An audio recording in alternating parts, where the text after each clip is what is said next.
Welcome back to Off, Over 50 and Fired, Now What, with Linda and Shelley. Last time we talked about that before you can really create your brand, you need to take a step back and reflect. We talked about the personal casita with our friend Susie Gladys as a technique to do that reflection and really understand the what. What the fuck do you want to be when you grow up, and what do you want to achieve? Once you know the what, we need to formulate the how, which brings your personal and professional aspirations to life. We have another one-off segment with our buddy Betsy, who is also in transition, and we'll be talking about the how. So let us introduce Betsy. Hey, Betsy. Hiya. Thanks so much for spending time with us on this sunny, lovely afternoon. Well, I'm happy to be here. Thank you very much for inviting me to be part of your Off podcasts. And I guess I'm an offshoot, in a sense, or a one-off, as you said. I was one of several people with Shelley and Linda that was let go from the company in the last 2 months. And I've enjoyed the podcast that you've done already. I've related to some of your points. I have some different takes on things. And so I'm happy to share different points with you and the listeners, if that's okay. Oh, that's great. Excellent. Okay. So, first off, I have to tell you that 10 years ago, I was made redundant. And I was overseas, and I had a work visa, and I had to hire lawyers. It was nasty. I would have to leave the country if I couldn't find a job in 30 days. And so, being made redundant then 10 years ago, or 2 months ago, or 10 years after that, this redundancy has been far more generous and easier to handle because there weren't as many stresses financially, having to leave the country, having to find a job in 30 days, and get a new work visa. But that doesn't mean that this one is necessarily a walk in the park.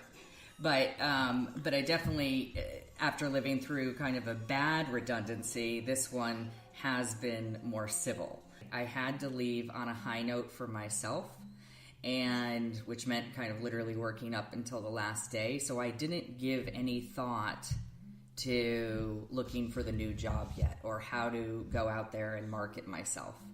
And I got a lot of people, and I shouldn't have listened to them, but a lot of people kind of saying, I said that I wanted to take some time off, and everyone told me, you can't do that. Come January, all the jobs will be out there, and you can't look like you don't care about your job and all of that. And so I didn't do heaps in January. You both have done far more, but I needed to figure out what I wanted to do and how to approach this. And so I did take a different course of action than you two. Not that you didn't assess things in your life, but I really felt I needed to almost go back to ground zero of what do I need in a job? What do I need in my life? Yeah, and I also like what, Betsy said about the pressure that you had, in terms of people saying to you, you need to run out now. You need to be, reacting and doing and moving. And, it put all that extra pressure on you. There's been a pressure enough because of the fact that we lost our jobs. But to have other people say that to you doesn't help. So, again, you got to take your time. I just like to reiterate the importance of taking your time. Yeah, and now, as I said, 10 years ago, I didn't get that luxury of time, per se. So if you have the luxury, of any time to kind of do an assessment of yourself and just kind of almost figure out some of the things what were the things that made you happy in the job? What are the areas that you really like? Where are the areas that you excel? Obviously, everybody has areas where they can improve upon, but I'd really focus on the areas, for me personally, look at the areas where you're strong to be able to kind of all of a sudden build that persona of who you are that you're going to then go out and market, right? But I think there's different things that you can do. And so for me, I'm very much a visual person. And so I needed to read books, look at things, to kind of spur me on. What I did that, kind of seemed to work well for me is I both of the books are kind of workbooks or ask you questions or, really kind of prod you into thinking about different aspects of your life and your career. And what I did first, before I even tried to answer one of the questions or do one of the exercises, was just read the books cover to cover. And I did that a couple of times. And I knew I wasn't going to follow the books exactly. It's not like I'm going to sit down and do from page 1 to 200 in order, with a blue pen. I wasn't going to be that methodical, but I needed to understand what both books offered and what I was going to take away from each of them. And so, to me, I really am pleased with the 2 books that I chose. And would you like me to Absolutely. talk to you about them? Absolutely. Okay? So if you can take us through each book and let our listeners know the title and the author of the book so we can reference them, that would be great. Okay. And I apologize to the authors right up front if I butcher their name, so I apologize. we do that with all the wine stuff anyway. All the wine recommendations. Butchering the wine name. So the first book is called Design the Life You Love, a step-by-step guide to building a meaningful future by Ayse Birsel. And the second book, which we'll talk about in a moment, is Life by Design, 52 Lists, Questions, and Inspirations for Finding Your Happiness by Miranda Hersey.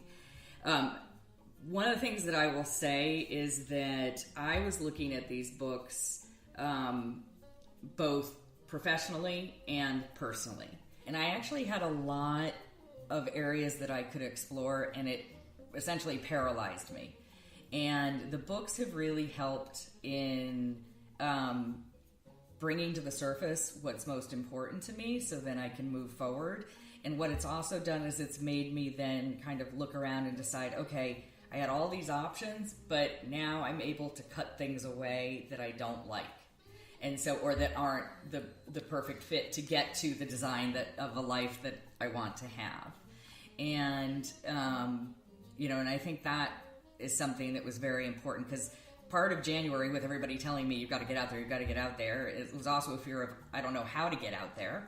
And then also I don't know what I want to get that's out there. Mm-hmm. And so this really did help kind of ground me and now give me much more of a focus. So, yes. Well, I think one of the things that I kind of like that you talked about is not doing it in isolation of just the job, of looking at it more holistically between what you really want out of your life and your job together, like your personal time and your work and career time. Yeah, no, I just wanted to talk about the fact that I liked the idea of being able to ferret out the stuff that, wasn't important to you anymore, and how when you would, now when you were looking at emails or whatever and all this stuff was coming through, you weren't so overwhelmed anymore because you're like, you look at it for a second, you're like, not interested, delete, And so I think it sounds like it helped reduce your anxiety level a little bit. Is that right? Yeah, definitely. So again, and we'll talk about the books in a second, but with that kind of agita and paralyzed state that I was in in the month of January, just every day, I mean, at least 10 emails were hitting my inbox of, jobs through LinkedIn, jobs through Indeed, jobs through Ladders, jobs through J&J, and they all send things. And then if you've gotten on companies' lists, they may be sending you things. And I was just not even opening them because it was just making my head swim. And now, after again kind of doing this personal assessment and really trying to strip away what's most important for me moving forward, I'm able to now look at the the emails with speed and just kind of like, oh yeah, that's not what I want. Oh no, that's not what I want. Before, where I'd almost get sucked in and read every detail about all 10 jobs listed to see, well, maybe should I do that? So you just found a way to become more efficient. So, yes. Right? Yes. Which is really cool. And more focused. Right. Mm-hmm. So let me tell you about the 2 books. So I'll start with Design the Life You Love, the step-by-step guide. And one of the things that the author, Ayse Birsel, talks about is before you even start kind of doing some of the exercises in the book, every single time before you do an exercise, you're supposed to either draw or color or be creative. And it goes back to the whole kind of principle, like when you have a brainstorm session and people, you're supposed to do this kind of exercise to get everybody away from the task at hand, to clear their mind, or to now all of a sudden have a more of a creative mindset as you go forth and explore, kind of opportunities, because otherwise you're going to stay kind of pigeonholed in, what your own thoughts are.